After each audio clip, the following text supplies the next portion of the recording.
Il y a ici également Franz Evader qu'on va voir ce matin. Vous allez nous dire un petit mot sur Franz Evader, d'ailleurs, Laurent Cyprien. Mais bon, je vais le saluer. Non, mais il est occupé. Bonjour, Bonjour Laurent bonjour, Cyprien. bonjour à tous les auditeurs. Merci d'être avec nous ce Ah, matin c'est un plaisir, merci de m'avoir invité. pour défendre encore une fois la Martinique. Eh bien, ce sera pas la première, ce sera pas la dernière. Je l'espère bien. Bonjour Audrey Pommier-Flobinus. Bonjour Federica. Merci. Et bonjour à tous les auditeurs de la Martinique, Martinique Première. Et ils sont toujours aussi nombreux, voilà, tant sur la FM que sur la page YouTube pour vous suivre ce matin. Un petit mot sur Franz Evader, donc Laurent Cyprien. Alors, Franz Ebader, c'est le président de GreenTech. Je l'ai rencontré à l'époque, de bons souvenirs, Federica, du premier TEDx. Il faisait partie de cette conférence. TEDx, on rappelle, voilà, la conférence internationale de grande envergure sur les idées nouvelles, sur le développement de ces idées nouvelles dans le monde. Je n'ai cessé de le répéter. Beau succès de manifestation. Et Franz, c'était vraiment quelqu'un qui voulait parler de son expérience d'aller de retour en Martinique, de son expérience d'ingénieur dans le domaine du pétrole qui s'est recyclé aujourd'hui dans des énergies beaucoup plus vertes et au travers de Green Tech. Donc tout ce qui concerne le photovoltaïque, la conception du smart grid à grande échelle, que ce soit pour le rechargement des véhicules électriques, que ce soit pour les systèmes d'autonomie individuelle, mais également qui travaille beaucoup avec les municipalités pour électrifier des zones artisanales complètes. On parle notamment du prêcheur ici. Et c'est vraiment quelqu'un qui a une belle vision pour la Martinique. Il a réussi à développer son entreprise avec des gens tout aussi remarquables. Jean-Nicolas François aussi faisait partie de la grande famille TEDx, des événements que j'ai organisés. Et c'est vraiment quelqu'un qui est très zen, ça que j'aime avec lui. Il a une voix calme, douce et agréable. Et pourtant, c'est un ingénieur extrêmement pointu qui travaille au quotidien pour le développement de la Martinique. Il a aussi fait quelque chose de vraiment extraordinaire, c'est qu'il a donné à voir. Si vous voyez les bornes photovoltaïques qu'il y a à Madiana, et je suis sûr que beaucoup d'entre nous y sont déjà allés, il a vraiment permis de déclencher cette visibilité de la technologie, du développement durable et surtout des énergies propres en Martinique. Avant, c'était quelque chose de très nébuleux, on en parlait à la télé, sur Internet, etc. Mais il a donné à ce développement durable, en tout cas à cette partie du développement durable qui est la préservation de l'énergie, une visibilité concrète au quotidien, que ce soit sur les parkings de Carrefour ou ailleurs. Franz Ebader, merci d'avoir corrigé. Vous parlez de lui avec des mots très très agréables. Figurez-vous qu'il est avec nous par téléphone déjà. Salut Franz. Bonjour. Allô, bonjour, vous m'entendez? Oui, parfaitement. On vous entend et on va pouvoir apprécier cette voix qui vient de nous parler d'une voix douce et surtout de quelqu'un. J'ai entendu quelque chose qui m'a tout de suite retenu et surtout fait plaisir. Vous avez dit que c'est partie de ces gens qui sont allés et qui sont revenus. Exact. Et vous, c'est un petit peu ça. C'est ça votre parcours. Vous êtes parti, vous êtes enrichi et vous êtes revenu. Vous ramenez des compétences en Martinique, mais en plus de ça, avec vos idées, vous faites avancer, comme on aime à le dire, la Martinique. Merci d'être avec nous par téléphone et merci de nous dire pourquoi est-ce que c'est important pour vous de continuer avec ce Virtual Island Summit et sur cette thématique du développement durable chez nous. Alors merci à vous. Alors évidemment, Laurent m'a mis la pression. Moi aussi. En fait, c'est fondamental pour une raison très claire. C'est que nous, ce qu'on apporte, c'est au sens large un New Deal vert. Pourquoi un New Deal vert ? Parce que précisément ce que moi j'ai, au-delà des compétences techniques, les compétences techniques c'est facile à acquérir. Ce que j'ai vu dans ma carrière de pétrolier, en particulier pétrolier dans la mer du Nord et en Afrique, c'est que le deal qui nous s'était proposé pendant quelques centaines d'années n'était et de loin plus le meilleur deal pour nos territoires. Pourquoi ? C'était un deal qui s'apparentait au jeu du Monopoly. Où finalement il y a un périmètre donné et puis à la fin il y en a un qui a tout le périmètre et qui a gagné et game over. C'est un petit peu ce qu'on voit dans l'économie aujourd'hui, puisque quand le Covid arrive, ben, finalement, la banque, quoi, doit remettre de l'argent, un petit peu comme on faisait quand on était petit avec le Monopoly. C'est aussi une organisation pyramidale. C'est-à-dire, dans le pétrole, qu'est-ce qui se passe? Il y a un gros capital qui met des projets à 1 milliard pour faire un gros champ pétrolier. Ensuite, qui dispatche dans une pyramide dans des raffineries, dans une autre pyramide encore dans plein de stations essence. Et vous, à la fin, à la pompe, vous payez. Vous n'avez aucune idée de ce que vous avez payé et vous n'avez aucun mot à dire sur le prix, sur la façon dont ça a été fait. C'est exactement pareil quand vous êtes chez vous, dans votre entreprise. Oui. Il y a une grosse centrale électrique qui coûte entre 15 milliards pour une centrale nucléaire et 400 millions d'euros pour la centrale Bellefontaine. Et puis, il y a des postes sourds, des postes BT. Et à la fin, vous, avec votre compteur, vous payez. Vous n'avez aucune idée et surtout pas votre mot à dire. Aujourd'hui, ce temps-là est révolu. Il est révolu pour une raison très simple, c'est qu'il y a une combinaison de technologies qui est disponible, qui nous permet de disrupter tout ça. Pourquoi? Un panneau solaire, ça coûte 100 euros. On peut le mettre sur n'importe quelle toiture. Une borne de recharge, ça coûte 5 000 euros. Ça peut remplacer une station essence, comme un panneau solaire peut remplacer une centrale nucléaire. Et surtout, l'Internet nous permet, et les véhicules électriques donc permettent d'utiliser la borne, et l'Internet nous permet de créer des modèles beaucoup plus collaboratifs. C'est-à-dire, imaginez un jeu du Monopoly où chacun d'entre nous vient avec notre rue. Vous venez avec votre rue, vous venez avec vos hôtels. Ça veut dire qu'à la fin, il ne peut pas y avoir de perdant, il ne peut pas y avoir un seul gagnant. Donc, on disrupte complètement le modèle en le plateformisant. Et concrètement, on appelle ce projet le Green Quart, où finalement, nous, on est en train de monter une plateforme qui permet à chacun d'entre vous d'être un site qui accueille des panneaux solaires, un site qui accueille si vous avez des toitures, un site qui accueille des bornes de recharge si vous avez des places de parking, ou d'un usager qui a besoin de l'un ou l'autre, ou alors tout simplement un investisseur en crowdfunding. Et dans ce nouveau jeu, tout le monde est acteur, tout le monde est consommateur et tout le monde est gagnant à la fin. Ça s'appelle un jeu à prosumer, un jeu à somme augmentée. Voilà. Donc c'est un petit peu le New Deal qu'on amène. Après, j'ai envie de dire, le reste, c'est de la plomberie technologique, où on a effectivement de très très bons ingénieurs qui vous mettent ça en œuvre. Mais le fondamental, c'est essentiellement le modèle. Et vous voyez bien quand je le décris que nos îles qui sont arrivées au bout de leur modèle économique, ça fait 30 ans. Ça fait 30 ans qu'il n'y a pas de croissance, ça fait 30 ans qu'il y a du chômage, ça fait 30 ans qu'on est insatisfait. Je ne dis pas qu'on va tout régler comme ça, mais en tout cas, dans l'énergie, le modèle le plus efficace, c'est le modèle collaboratif que je viens de présenter. Que vous présentez aujourd'hui. Donc, est-ce que souvent, quand on parle de technologie, on parle de toutes ces nouvelles technologies qui ne le sont plus à force nouvelle, on a tendance à se dire, ouais, mais c'est de la tendance, justement, ça va durer un temps, ça a un effet, ou ça va ne toucher qu'une certaine partie de la population. Avant, on disait une élite et tout. Est-ce que vous y croyez vraiment comme quelque chose qui entre dans du développement, c'est-à-dire qui va changer, qui peut changer Alors, je vais répondre avec très clairement. En 1900, 99% des moyens de mobilité aux États-Unis, c'était la charrette à cheval. Et en 1914, 80% des véhicules, c'était des véhicules thermiques. Et ça, c'était il y a plus de 100 ans. On est dans une révolution technologique qui va aller au moins aussi vite et qui sera implacable pour une raison extrêmement simple. C'est pas le choix d'un politique, c'est pas le choix d'un industriel, c'est tout simplement qu'il y en a une qui est tellement supérieure à l'autre. Le véhicule électrique, avec les inconvénients de la batterie qui existe, le moteur électrique est tellement supérieur comme technologie au moteur thermique qu'il n'y a pas de retour en arrière, et qu'à partir du moment où on va toucher le point mort où le véhicule électrique sera proche en coût du véhicule thermique, en 3 ans, ça sera plié.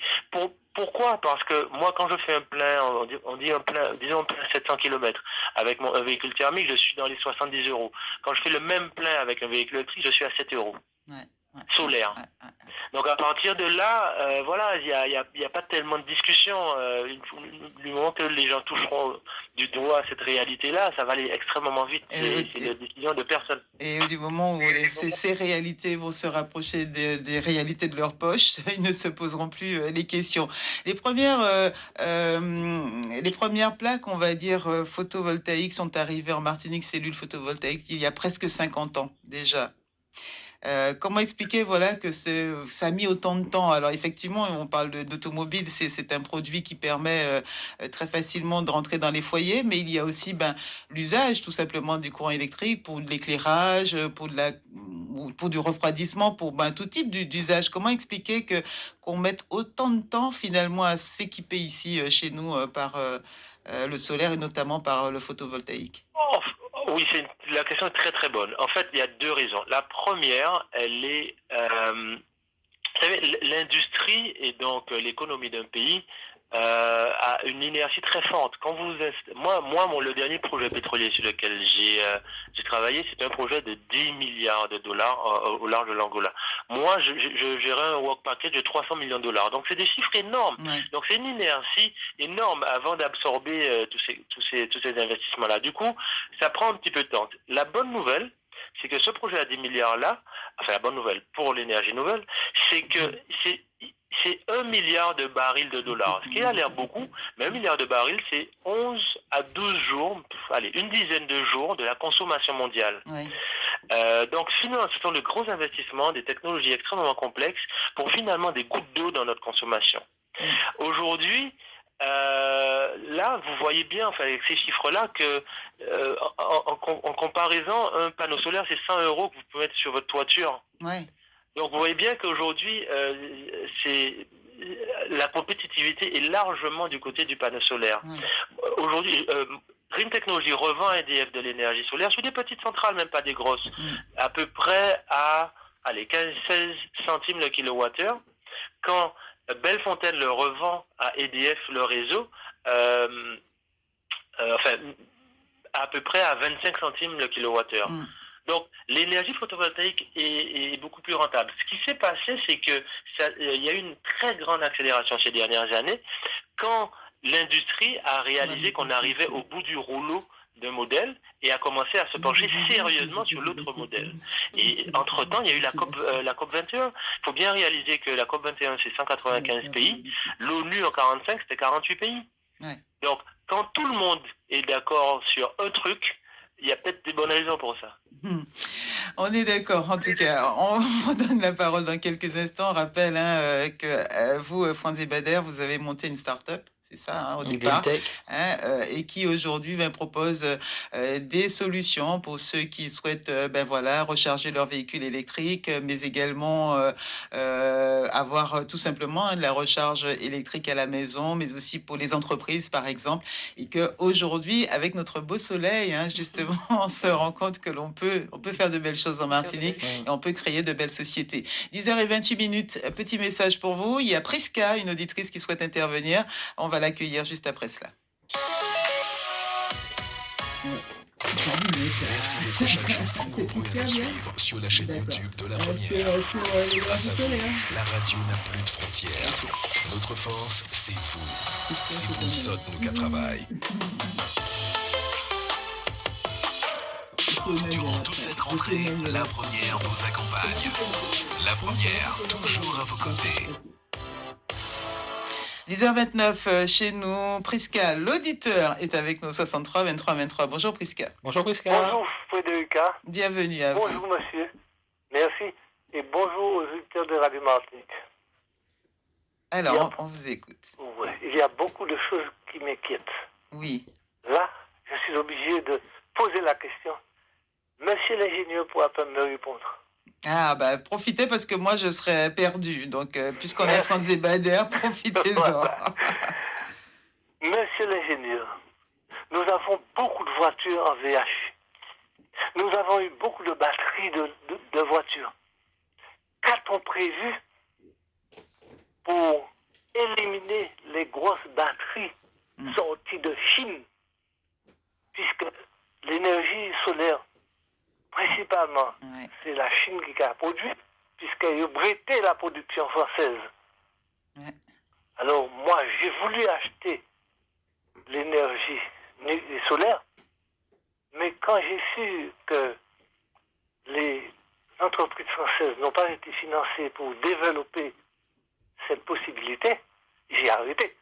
Parce que je n'achète rien chinois. Qu'a-t-on prévu?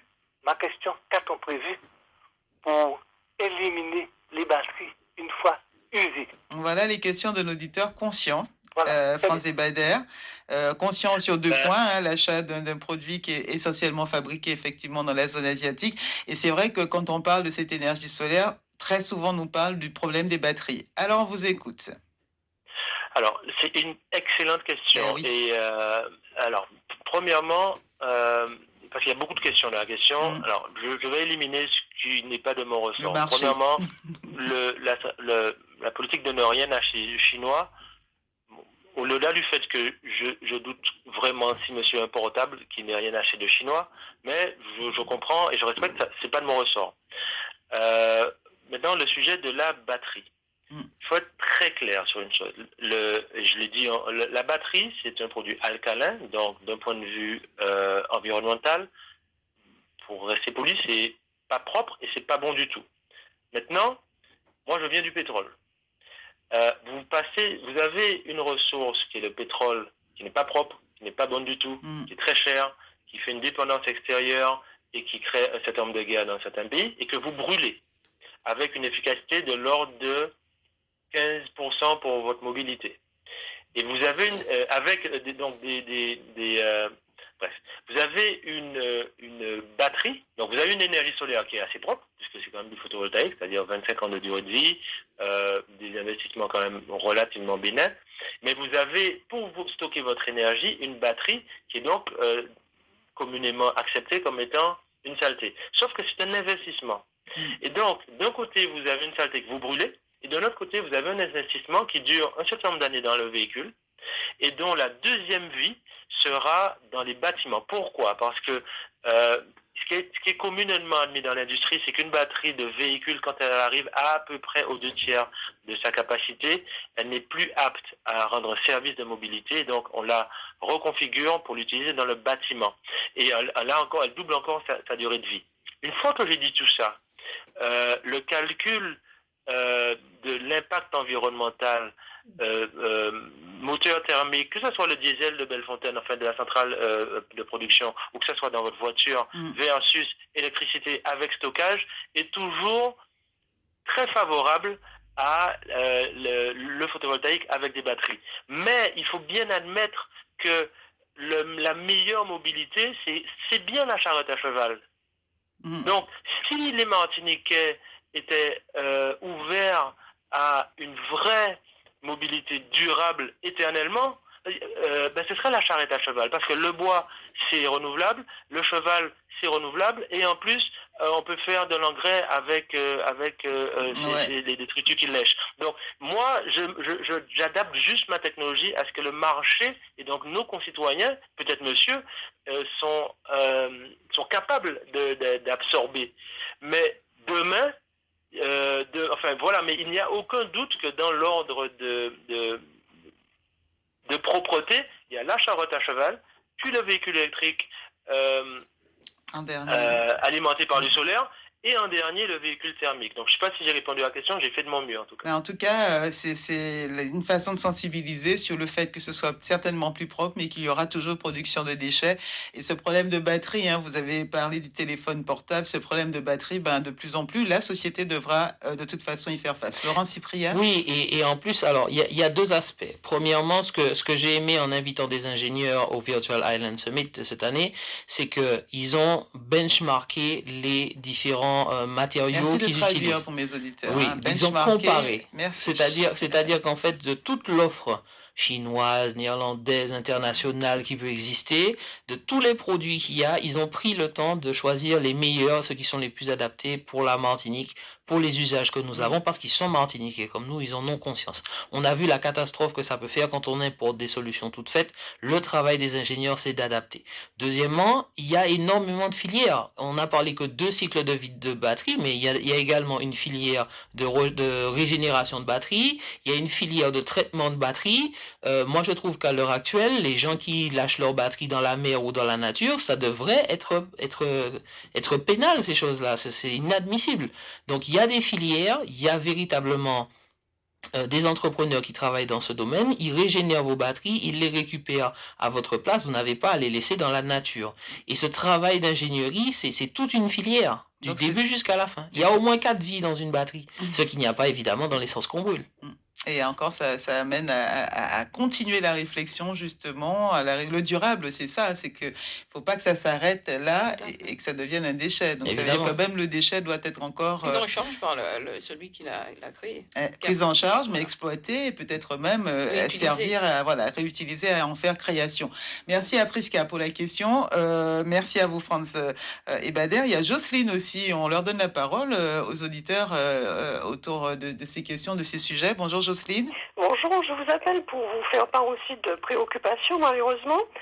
Si la formule des panneaux solaires sur les toitures paraît séduisante, à court terme, j'ai eu l'occasion de voir un reportage où des gens qui s'étaient laissés séduire faisaient part de leurs déboires et de leurs désillusions. Oui.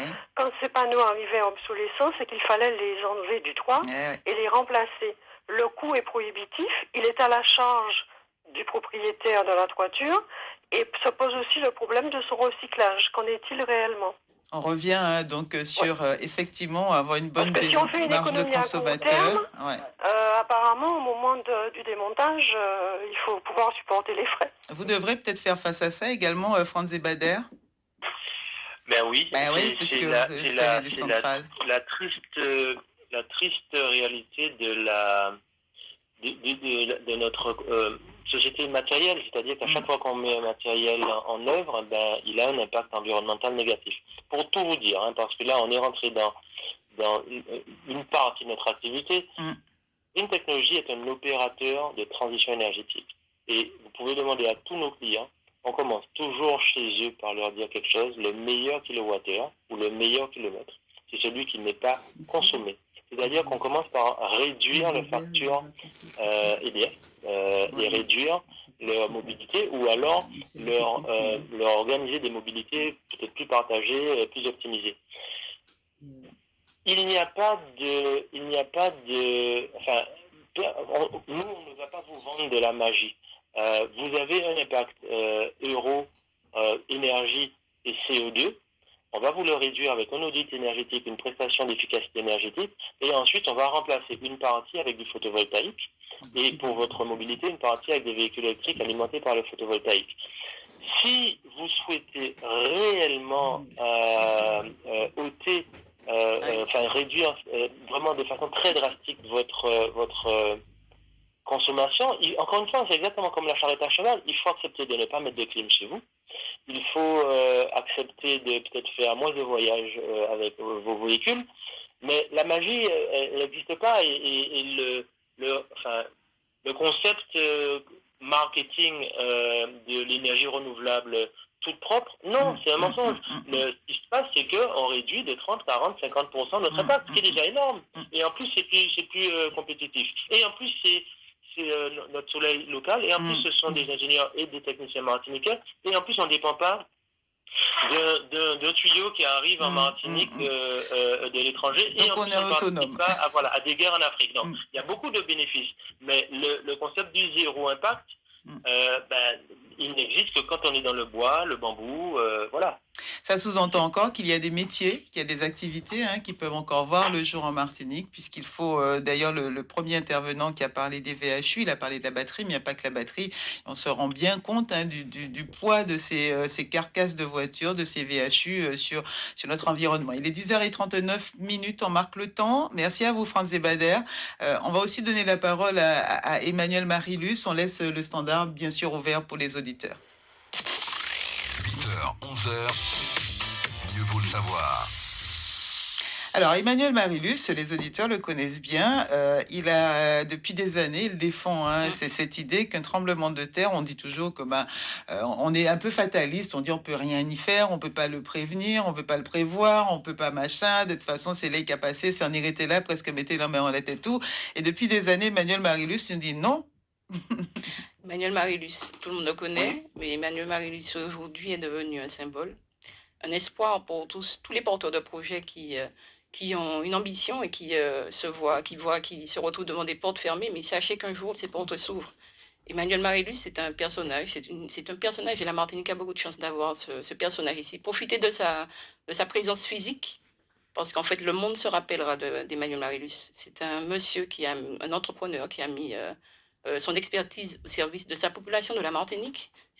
Son projet a été révélé dans le monde et il a déjà été séduit par beaucoup de pays. Il est resté ici avec nous, malgré tout, malgré l'appel des sirènes, pour justement mettre au service de sa nation son projet. Monsieur Marilus, aujourd'hui, est connu pour son lien anti-écrasement. La Martinique et la Caraïbe est assujettie prochainement à un big one, ce que je définis comme étant un grand tremblement de terre. La préfecture y est préparée avec ses équipes. Monsieur Marilus a fait le choix de mettre au service de la population martiniquaise une innovation qui va sauver des vies. Et imaginez que chez vous, vous ayez une salle qui vous protège de cette catastrophe à venir. Donc, c'est cette vision qu'ont eu des membres du gouvernement français et qui sont assujettis aux mêmes catastrophes dans les pays, enfin, dans les régions un peu enneigées, où les trois s'effondrent. Donc, je pense que je vais lui laisser dire un peu plus, mais en tout cas, il est en étroite collaboration en ce moment avec des membres du gouvernement pour pouvoir développer son projet. Et voilà, c'est un espoir pour tous les autres porteurs de projets. C'est pour ça qu'on l'a mis en valeur, parce qu'en fait, M. Marilus, il est connu pour sa force, son caractère, sa ténacité, sa paye. C'est ce que j'allais dire. Projet ingénieux, mais surtout une ténacité presque inégalable. Exactement. On le connaît. Bonjour Emmanuel. Bonjour. Ah, je suis contente de vous avoir. La dernière fois, c'était un petit peu trop court. J'ai presque les larmes aux yeux. Ah ouais, elle a bien fait la présentation. L'introduction était émouvante, il est vrai. Mais c'est vrai qu'on vous connaît bien sur l'antenne et vous le méritez largement. Ben, écoutez, merci à tous ceux qui me soutiennent, parce que parfois un petit mot dans la grisaille d'une journée, simple petit mot, c'est énormément de choses. Ça vous requête, ça vous dit, bon, ben, restez debout et continuez, veille de veille. Donc, c'est vrai que j'ai eu des propositions. Après le tremblement de terre au Japon, le tsunami et compagnie, il y a eu une grande rencontre organisée par la MDOR 2000. Ça se passait, un grand séminaire, ça se passait à l'hôtel La Bâtonnière, ici, avec plus de 28 pays. Et j'étais retenu pour clôturer la manifestation, c'est-à-dire après 2 jours. On parlait anglais et de toutes les langues, avec des petits trucs pour transformer bien. Mais ce jour-là, il y a une Canadienne ils ont un grand projet qui s'appelle la Grande Secousse. Quand elle m'a entendu, elle m'a dit, Monsieur Marilus, on va manger ensemble. Parce que je clôturais, j'avais faim déjà, et pourtant, au moment où je faisais ma prestation, on va dire, mes explications, eh bien, c'était silence dans la salle. C'était quand même bizarre. Et après, elle me demande de manger avec moi, de façon à ce qu'on puisse parler. Alors, pour revenir sur ce que notre ami disait à l'instant, elle a voulu me dire, elle m'a montré une clé en me disant, Monsieur Marilus, vous êtes dans un petit pays, j'ai vécu 4 ans en Martinique, je connais. Je ne dénigre pas, mais c'est petit et c'est 80 sur 40, bon, vous n'êtes pas bien loin. J'ai dit, mais elle me dit, je vais vous donner la clé de votre usine. Parce que derrière ce que vous dites, il y a énormément de choses. Je rigole en lui disant, je sais. Alors je lui dis, mais mon usine sera où alors? Au Canada? Ben non, tiens, je veux que ça démarre ici. Je voudrais que ça démarre ici. Je voudrais qu'on puisse aller dans des étapes, dans des phases. C'est-à-dire que je développe en même temps d'autres modèles, puisque le principe que j'ai développé s'appelle le principe du meuble haut. Ça veut dire quoi? Ça veut dire qu'on nous a toujours dit de nous mettre sous une table ou d'aller près d'un mur. Ça veut dire qu'il faut qu'on en soit capable. Premièrement, si on est paralysé, on est dans une chaise roulante, ou alors on est carrément alité, ça, on ne compte pas. Et ce n'est pas normal, ce n'est pas notre culture, ça. Et ça, c'est dans les consignes qu'on nous donne. Depuis l'école, j'ai toujours été un petit peu rebelle, on va dire, et contre un certain nombre de choses que je ne trouvais pas normales. Alors, je comme moi. Voilà, ça m'est je crois qu'on est tous un peu dans cette même veine. Alors, pour dire, j'étais excellent en maths et nul en géographie, histoire, parce que moi, Vercingétorix, c'est le plus long de France, ça, je pouvais apprendre ça après, j'avais pas besoin de ça. Je considérais. Bon, tout ça pour dire que j'étais un peu rebelle à l'école et puis, c'est pas plus grave. En tout cas, moi, dans ma vision des choses. Cette idée du meuble bas où on dit à tout le monde, voilà, vous êtes dit ça va pas. Je vais développer le principe du meuble haut. Pourquoi?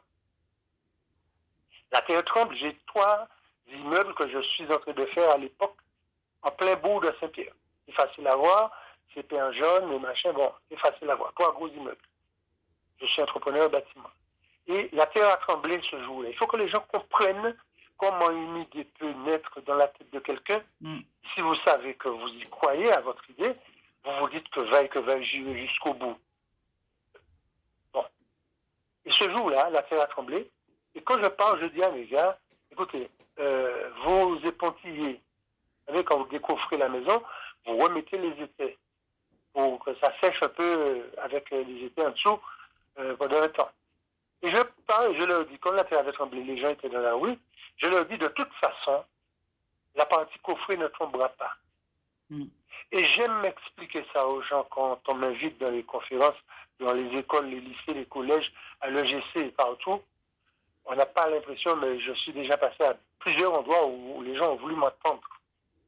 Je dis, la terre tremble en 2007. Et le soir, j'entends le bourdonnement de la terre qui tremblait, qui arrivait, tremblement de terre qui arrivait. J'habite à Moulin-Robert, j'entends comme un camion qui descend à l'Espagne.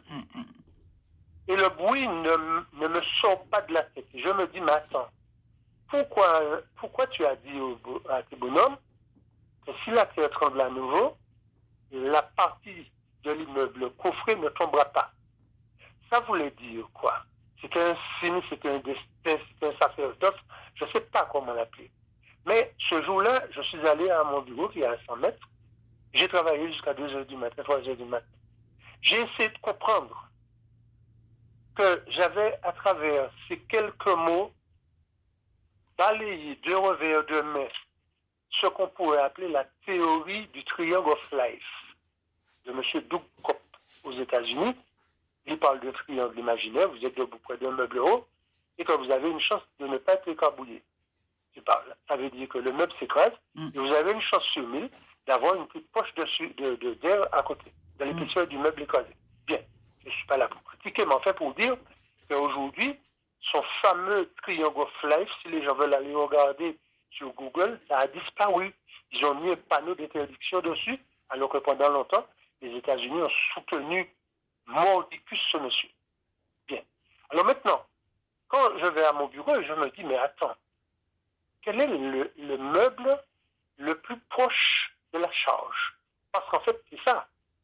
Si vous avez une masse corporelle en dessous d'une dalle, vous n'attendez pas que ça crache, vous n'attendez pas que ça tombe, vous le bloquez au départ. Et à partir du moment où vous le bloquez, et que la structure que vous posez n'est pas solidarisée au bâtiment, ça va jouer en même temps avec le tremblement de terre, ça ne va pas se rompre.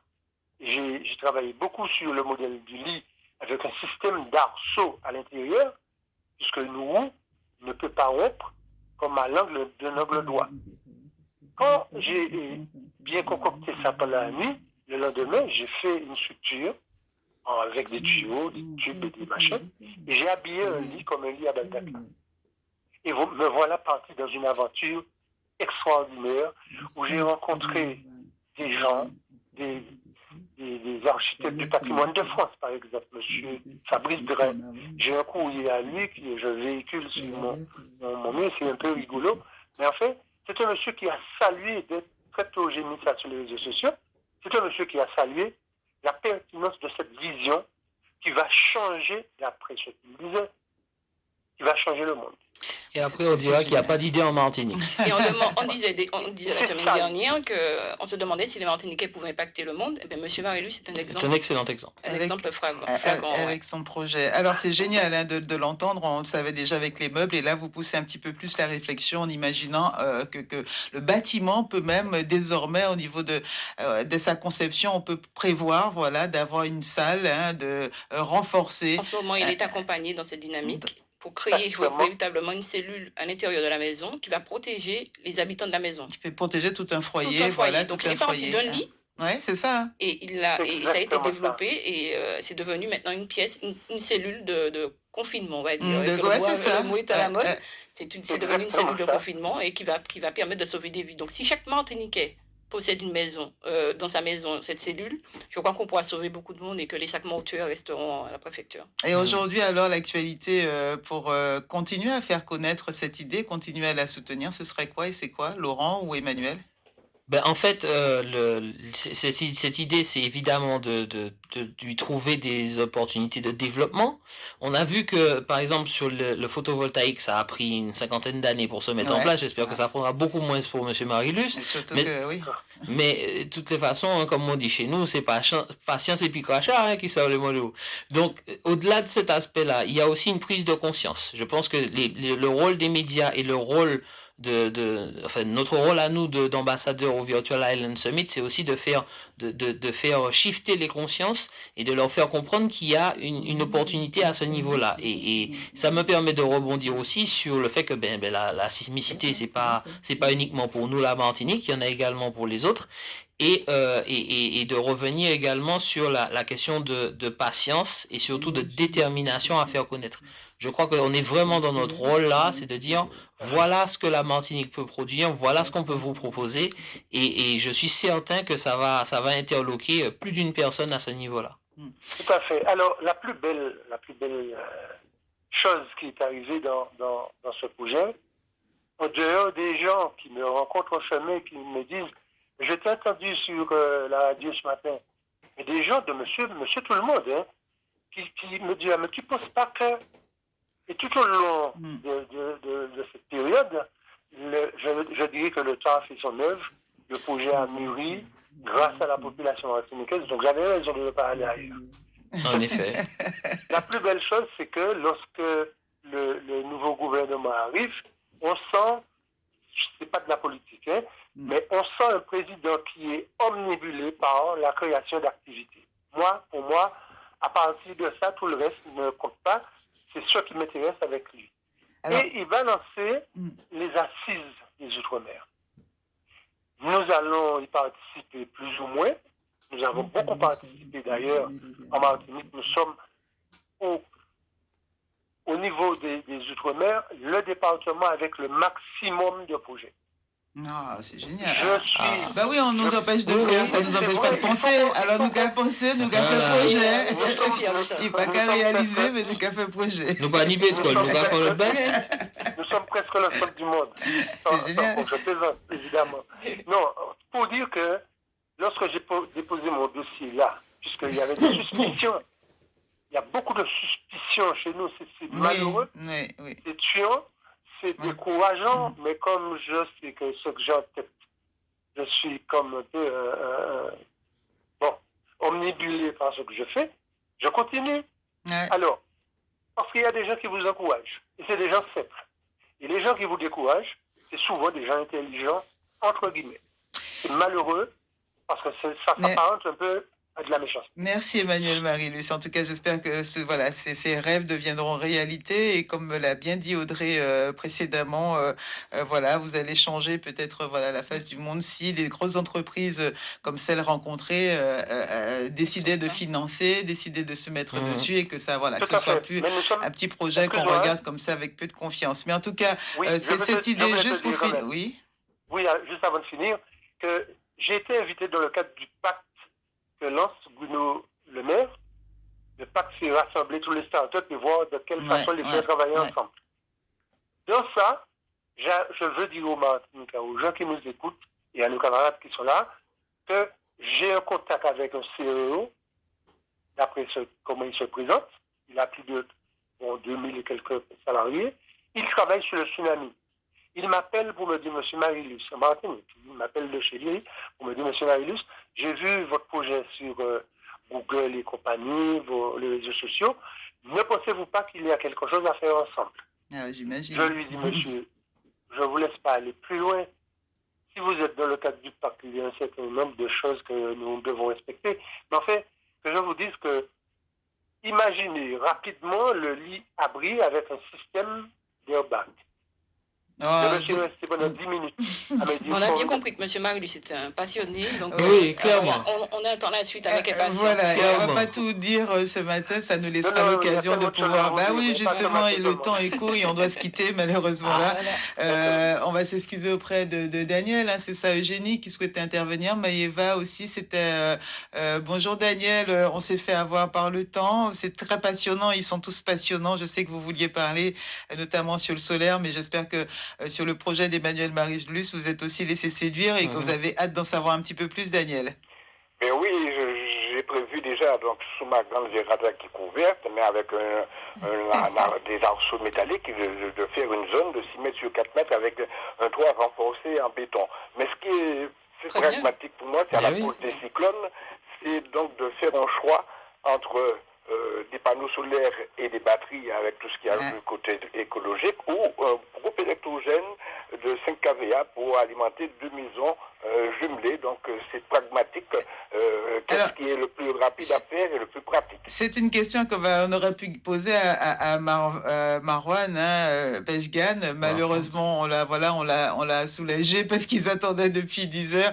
Mais bon, on va garder les questions de Daniel et puis à la prochaine émission, on les fera intervenir, Lucien Polénor et Marwan Beshgan. Avec grand plaisir. Et cette pièce confinée, on aura l'occasion d'en reparler avec Emmanuel Marilus, d'autant plus que la semaine dernière, on parlait de ces cases avant qui faisaient partie de l'architecture ancienne ici en Martinique, où ils avaient déjà cette idée de construire un habitat pour se protéger des ouragans, des cyclones et maintenant des tremblements de terre. Laurent Cypria, pour faire refermer. Alors, un dernier point, un point sur le Virtual Island Summit. Donc, j'ai eu une discussion il n'y a pas longtemps avec des gens qui me disaient « Ah ouais, ambassadeur, ça belle, ou ambassadeur, quoi, elle n'est pas ci, pas là, la belle. » Et bien, dans le virtuel, maintenant, c'est beaucoup moins drôle. Hein. On a des réunions à 2h, 3h du matin. C'est pas forcément... ça explique pourquoi il y avait vraiment cette nécessité, quand on organise des sommets, d'avoir tout le monde au même endroit, parce que le décalage horaire, parfois, est dur. Mais, donc, le Virtual Island Summit, c'est ouvert lundi. Et on a eu des interventions donc, du Premier ministre des Fidji, du gouverneur de l'île de Guam, de l'ancien Premier ministre des îles de Tuvalu et du président de la Micronésie sur des questions aussi diverses que le plastique dans l'océan, la pisciculture, le respect des accords de Paris, en fait tout ce qui tourne autour de la mer. Donc on a relativement peu entendu parler de ces îles très éloignées du Pacifique de l'Ouest, mais en fait elles sont à la fois concernées par nos idées en matière de protection de l'espace maritime, puisque on a clairement une orientation là-dessus dans le projet, mais elles sont aussi intéressées parce que nous, la Martinique, on peut proposer. Donc cette grande conférence mondiale met vraiment l'accent sur notre capacité à coopérer ensemble, parce que nous non plus, nous ne serons pas épargnés par ce type de défis, il faudra bien les relever. Eh ben bravo.